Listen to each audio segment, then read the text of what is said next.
ഇപ്പോൾ Manjeshwaram MLA Shri AK Ashraf നമുക്കൊപ്പം telephone ലൈനിലുണ്ട്. അദ്ദേഹത്തിന് ഈ അപകടത്തെക്കുറിച്ച് കൂടുതൽ കാര്യങ്ങൾ അറിയാൻ കഴിയുമോ എന്ന് നമുക്ക് നോക്കാം. ശ്രീ AK അഷ്റഫ്, ഇപ്പോൾ തലപ്പാടിയിലുണ്ടായ ഒരു വാഹനാപകടത്തിന്റെ വിവരങ്ങളാണ് പുറത്തു വന്നുകൊണ്ടിരിക്കുന്നത്. എന്താണ് താങ്കൾക്ക് അറിയാവുന്നത്? വളരെ സങ്കടകരമായ ഈ ഒരു അപകട വാർത്ത ഒരു അല്പസമയം മുമ്പാണ് അറിയുന്നത്. ഞാൻ ഇന്നലെ തിരുവനന്തപുരത്ത് നിന്ന് മണ്ഡലത്തിലെ ഓട്ടത്തിനിടയിലാണ് തലപ്പാടിയിൽ ഒരു ബസ് കാത്തിരിപ്പ് കേന്ദ്രത്തിലേക്ക് കർണാടക KSRTC ബസ് ഇടിച്ച് 5 പേര് മരിച്ച വാർത്ത അറിയുന്നത്. അറിഞ്ഞ ഉടനെ അതുമായി ബന്ധപ്പെട്ടുകൊണ്ട് ആ വീഡിയോയിൽ കാണുന്ന ഞാൻ അറിയുന്ന അവരുമായി ബന്ധപ്പെട്ടപ്പോ അവിടെ മംഗലാപുരത്തേക്ക് പോകാൻ വേണ്ടി കാത്തു നിന്ന ഒരു സുധിയുടെ അമ്മ ലക്ഷ്മി എന്നറിയുന്ന ഒരു സ്ത്രീ ആ സ്പോട്ടിൽ തന്നെ മരിച്ചു പോയിട്ടുണ്ട്. മറ്റൊന്ന് കേസ് റോഡിലെ അലി എന്ന് പറയുന്ന ഒരു ഓട്ടോറിക്ഷ ഡ്രൈവറുടെ ഓട്ടോയിലുണ്ടായിരുന്ന 10 വയസ്സിന്റെ ഒരു പെൺകുട്ടി അടക്കമുള്ള 3 സ്ത്രീകളും ഈ ഡ്രൈവറും അടക്കമാണ് മരിച്ചത് എന്നാണ് ഇപ്പോ അവിടെ നിന്ന് അത് ലൈവായി അവരെ ഹോസ്പിറ്റലിലേക്ക് എത്തിച്ച ആളുകളിൽ നിന്ന് അറിയാൻ കഴിഞ്ഞത്. 5 പേര് ഏതായാലും മരിച്ചിട്ടുണ്ട്. അതിൽ 2 പേരുടെ മൃതദേഹം മഞ്ചേശ്വരത്തെ മംഗൽപാടി താലൂക്ക് ഹോസ്പിറ്റലിലെ മോർച്ചറിയിലും മറ്റുള്ളവരുടെ മംഗലാപുരം മെഡിക്കൽ കോളേജിലേക്കും ദേർലഘട്ട മെഡിക്കൽ കോളേജിലേക്ക് എത്തിച്ചു എന്നാണ് അറിയാൻ കഴിഞ്ഞത്. ഞാൻ ഏതായാലും ഇപ്പൊ തലപ്പാടിയിലേക്ക് എത്തി. ഇനി അവരുടെ ഒന്ന് മോർച്ചറിയിൽ പോയി അതിന്റെ കൃത്യമായി അവരെ തിരിച്ചറിഞ്ഞ് ഡീറ്റെയിൽസ് അറിയാൻ കഴിയും. ഓക്കെ, ഞാൻ ഒരു പ്രാവശ്യം കൂടി ഒന്ന് വ്യക്തതയ്ക്ക് വേണ്ടി ചോദിക്കുകയാണ്. ഞങ്ങൾക്ക് ഈ പേര് വിവരങ്ങൾ കിട്ടിയിട്ടില്ല. 5 മരണം ഇപ്പോൾ സ്ഥിരീകരിച്ചു എന്ന് താങ്കൾ പറയുമ്പോൾ മനസ്സിലാകുന്നു. അതിൽ ലക്ഷ്മി എന്നുള്ള ആളാണ് ഒരാൾ മരിച്ചയാൾ, അല്ലേ? സുധി എന്നറിയുന്ന ഒരാളുടെ അമ്മ ലക്ഷ്മി അവിടെ ബസ് കാത്തു നിൽക്കുകയായിരുന്നു. ഈ കാരണം ഇത് കാസർഗോഡ് മഞ്ചേശ്വരത്ത് KSRTC കർണാടകയും കേരളത്തിലെ ബസ്സുകൾ ഓരോ 10 മിനിറ്റ് ഇടവേള വിട്ട് ഞങ്ങളുടെ ഏറ്റവും വലിയ ആശ്രയ കേന്ദ്രം ഈ 2 സ്റ്റേറ്റിലെ ബസ്സുകളാണ്. കർണാടക KSRTC മംഗലാപുരത്തേക്ക് പോകുന്ന, കാരണം തലപ്പാടിയിലൊന്നും അങ്ങനെ ഒരിക്കലും ഒരു വേഗതയിൽ വരേണ്ട ആവശ്യമില്ല. കാരണം ടോളുള്ള സ്ഥലമാണ്. ടോളിന്റെ തൊട്ടിപ്പുറത്താണ് ഈ ഒരു വലിയ രീതിയിലുള്ള അപകടം ഉണ്ടാകുന്നത്. അതിന്റെ യാഥാർത്ഥ്യം ഇനി നമുക്ക് അന്വേഷിക്കാം. അത് പറയാം. ഞാൻ ഒരു കാര്യം ചോദിച്ചോട്ടെ, ലക്ഷ്മി എന്ന് പറയുന്ന ആള് ആ പ്രദേശത്ത് തന്നെ ഉള്ള ആളാണോ? പിന്നെ തലപ്പാടി സ്വദേശിനിയാണ്. തലപ്പാടി സ്വദേശിനിയാണ്. ബാക്കിയുള്ള 4 പേര് അവരുടെ ഡീറ്റെയിൽസ് കേരളീയരല്ല, പിന്നെ തൊട്ടടുത്ത കേസ് റോഡ് സ്വദേശികളാണ്. 10 വയസ്സുള്ള ഒരു പെൺകുട്ടിയുണ്ട്. അതിലൊരു 10 വയസ്സിന്റെ കുട്ടിയുമുണ്ട്. കേസ് റോഡ് എന്ന് പറയുമ്പോൾ നമ്മൾ തലപ്പാടിയിൽ നിന്ന് ഒരു 6 കിലോമീറ്റർ അപ്പുറം. 10 വയസ്സുള്ള പെൺകുട്ടിയും ബാക്കി ഉള്ള 3 പേര് അവരും സ്ത്രീകളാണോ? ഒരു കുട്ടി, 3 സ്ത്രീ, ഒരു ഓട്ടോ ഡ്രൈവർ അല്ലേ? ഈ ഓട്ടോയിൽ ഉണ്ടായിരുന്ന ഈ 10 വയസ്സുള്ള പെൺകുട്ടിയൊക്കെ ഓട്ടോയിലാണോ ഉണ്ടായിരുന്നത്? ഓട്ടോയിലുണ്ടായിരുന്നു.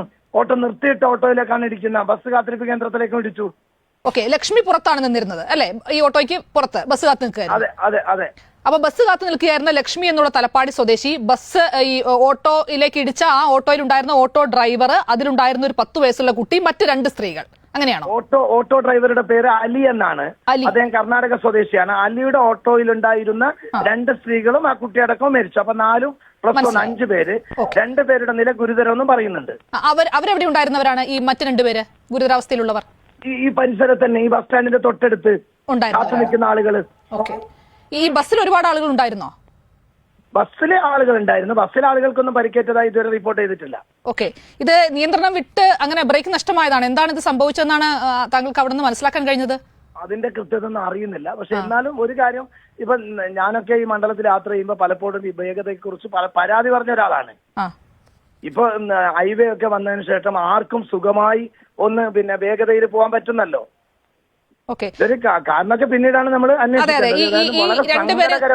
2 ഗുരുതരാവസ്ഥയിലുള്ള ആളുകളുണ്ടല്ലോ, അവർ ഏത് ആശുപത്രിയിലാണുള്ളത്?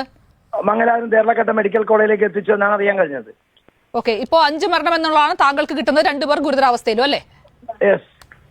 ഓക്കെ, എന്തായാലും കൂടുതൽ വിവരങ്ങൾക്കായി താങ്കളെ വീണ്ടും വിളിക്കാം.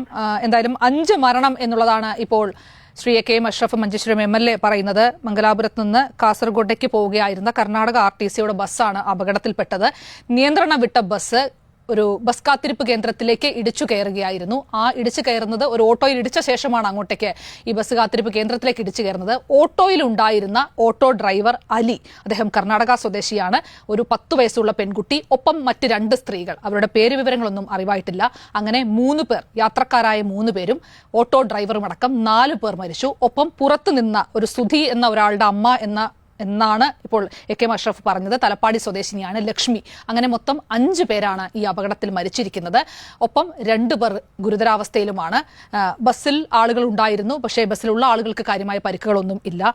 എന്തായാലും ഇത്രയും വിവരങ്ങളാണ് ഇപ്പോൾ AK അഷ്റഫ് നൽകിയിരിക്കുന്നത്. ഫൈസൽ ഉണ്ട് കൂടുതൽ വിവരങ്ങളുമായി എന്നാണ് മനസ്സിലാക്കാൻ കഴിയുന്നത്. ഫൈസൽ, ഇപ്പോൾ മരിച്ച ആളുകളുടെ പേര് നമുക്കിപ്പോൾ 2 പേരുടെ പേര് കിട്ടിക്കഴിഞ്ഞു, ബാക്കിയുള്ളവരുടെ പേര് വിവരങ്ങൾ കിട്ടിയിട്ടില്ല. ഒപ്പം ഈ മരിച്ച ആളുകൾ ഓട്ടോയിൽ ഉണ്ടായിരുന്ന ആളുകളും ഒപ്പം പുറത്തുനിന്ന ഒരാളുമാണെന്ന ഡീറ്റെയിൽസ് കൂടി ഇപ്പോൾ AK അഷ്റഫ് പറയുന്നുണ്ട്. അതെ, അത് തന്നെയാണ് MLA പറയുന്ന പ്രകാരമാണെങ്കിൽ അങ്ങനെയാണ്. അതായത് ഈ നമ്മൾ നേരത്തെ സൂചിപ്പിച്ച പോലെ തന്നെ ഈ ഒരു ബസ് കാത്തിരിപ്പ് കേന്ദ്രത്തിലേക്കാണ് ഈ ഓട്ടോറിക്ഷ ഇടിച്ചു കയറിയത്. അങ്ങനെ ഈ ബസ് കാത്തിരിപ്പ് കേന്ദ്രത്തിൽ ഉണ്ടായിരുന്ന ഈ ലക്ഷ്മി എന്ന് പറയുന്ന ആ മലയാളിയാണ്, അവർ തലപ്പാടി സ്വദേശിനിയാണ്. ആ ലക്ഷ്മി, അപ്പോൾ തന്നെ 10 വയസ്സുള്ള ഈ ഓട്ടോറിക്ഷയിൽ ഉണ്ടായിരുന്ന 10 വയസ്സുള്ള പെൺകുട്ടി, അവർ ആ ഓട്ടോറിക്ഷയിൽ ഉണ്ടായിരുന്ന 2 സ്ത്രീകൾ, ഒപ്പം തന്നെ ഓട്ടോറിക്ഷ ഡ്രൈവറായ കർണാടക സ്വദേശിയായ അലി, അങ്ങനെ 5 പേരാണ് ഇപ്പോൾ മരിച്ചിരിക്കുന്നത്. ഈ മറ്റ് 2 ഓക്കെ, എന്തായാലും കൂടുതൽ വിവരങ്ങൾ എടുക്കൂ ഫൈസൽ. മംഗലാപുരത്ത് നിന്ന് കാസർഗോട്ടേക്ക് പോയ കർണാടക RTCയുടെ ബസ്സാണ് അല്പം മുമ്പ് അപകടത്തിൽപ്പെട്ടത്. അമിത വേഗതയിലായിരുന്നു ബസ്. ഒരു ബസ് കാത്തിരിപ്പ് കേന്ദ്രത്തിലേക്ക് ഇടിച്ചു കയറുകയായിരുന്നു. ഒരു ഓട്ടോയിൽ ഇടിച്ച ശേഷമാണ് ബസ് കാത്തിരിപ്പ് കേന്ദ്രത്തിലേക്ക് ഈ ബസ് ഇടിച്ചു കയറിയത്. ഓട്ടോയിലുണ്ടായിരുന്ന 3 ആളുകൾ, യാത്രക്കാർ, ഒപ്പം ഓട്ടോ ഡ്രൈവർ, ഇവർ 4 പേരും കർണാടക സ്വദേശികളാണ്. കർണാടക സ്വദേശിയായിട്ടുള്ള അലി, അതാണ് ഓട്ടോ ഡ്രൈവറുടെ പേര്. ഒപ്പം 10 വയസ്സുള്ള ഒരു പെൺകുട്ടി, ഒപ്പം മറ്റ് 2 സ്ത്രീകൾ. മരിച്ച 4 പേരുടെ ഡീറ്റെയിൽസ് ഇങ്ങനെയാണ്. മറ്റൊരാൾ ലക്ഷ്മി എന്നുള്ള തലപ്പാടി സ്വദേശിയാണ്. അങ്ങനെ തലപ്പാടി സ്വദേശിയായ ഒരാളും കർണാടക സ്വദേശികളായ 4 പേരും, അങ്ങനെ മൊത്തം 5 പേരാണ് ഈ അപകടത്തിൽ മരിച്ചിരിക്കുന്നത്. 2 പേർ ഗുരുതരാവസ്ഥയിലാണ്. കൂടുതൽ വിവരങ്ങൾ നമുക്ക് അല്പസമയത്തിനകം തന്നെ കിട്ടും. ഫൈസൽ ആ സ്ഥലത്തേക്ക് എത്തുകയാണ്.